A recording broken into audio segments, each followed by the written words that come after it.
বিসমিল্লাহির রহমানির রহিম। যুক্তরাষ্ট্রের ফ্লোরিডা থেকে আমি শহীদুল ইসলাম তালুকদার।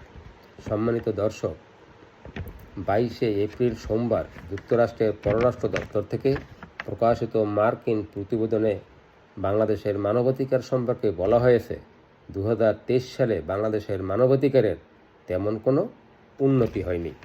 বাংলাদেশের মানবাধিকার প্রশ্নে বলা হয়, বিচার বহির্ভূত হত্যা, গুম, নির্যাতন, বিধি বহির্ভূত ধরপাকড়ের মতো ঘটনা ঘটেছে। এছাড়া বিচার বিভাগের স্বাধীনতায় বড় ধরনের সমস্যা রয়েছে। রাজনৈতিক গ্রেপ্তার, মত প্রকাশে বাধা, সংবাদ মাধ্যমের স্বাধীনতায় হস্তক্ষেপ সহ সুষ্ঠু ও অবাধ নির্বাচনের মাধ্যমে জনগণের সরকার পরিবর্তনের সুযোগ না থাকার কথাও বলা হয়েছে ওই প্রতিবেদনে। দর্শক, আজ এ পর্যন্তই। ভালো থাকবেন। আসসালামু আলাইকুম।